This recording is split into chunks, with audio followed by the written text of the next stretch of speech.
Druženje dveh voditeljev je na trenutke videti kot snidanje starih prijateljev, ki sta se po dolgih letih ponovno srečala. Za Donalda Trumpa je znano, da ceni močne in vplivne, zato je bilo pričakovati, da bo kitajskemu predsedniku Ši Jinpingu namenil veliko poklonov. Trumpov gostitelj je pred nekaj tedni še utrdil svoj položaj na čelu drugega največjega gospodarstva na svetu in mu pomembna vloga njegove države še kako ugaja. Gre torej za srečanje dveh voditeljev, ki se zavedata svoje moči in moči drug drugega. 很高兴能够同特朗普总统先生举行大范围的会谈。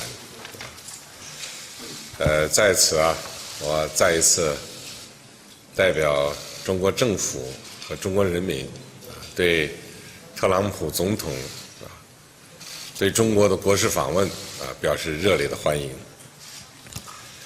从昨天下午到现在，我们就中美关系和共同关心的问题深入交换了意见，也达成了许多的共识。 Mr. President, thank you very much. It's an honor to be with you. There can be no more important subject than China-US relation. We have between us, and we have to include some other countries which would quickly come in. We have a capacity to solve world problems for many, many years to come.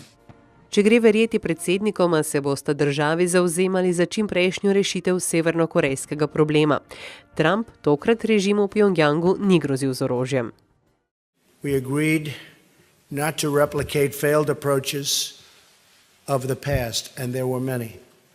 We agreed on the need to fully implement all UN Security Council resolutions on North Korea and to increase economic pressure until North Korea abandons its reckless and dangerous path. Ši Jinping je prepričan, da so sankcije varnostnega sveta in dialog edini pravi način za reševanje napetosti na Korejskem polotoku. 我告诉特朗普总统，太平洋足够之大，容得下中美两国。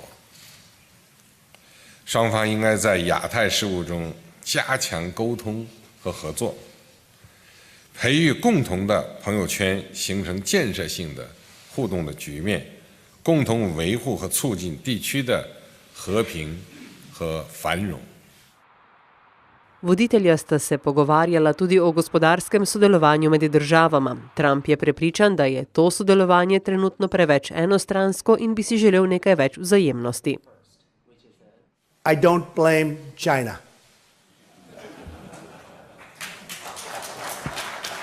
After all, who can blame a country for being able to take advantage of another country for the benefit of its citizens? I give China great credit.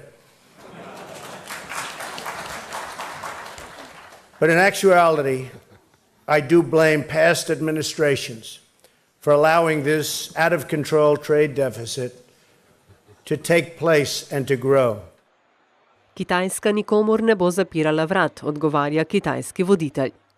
中国开放的大门不会关闭，只会越开越大。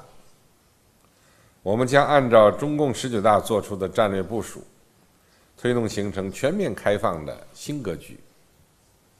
包括美国企业在内的外资企业在华投资经营环境也将更加开放、更加透明、更加规范。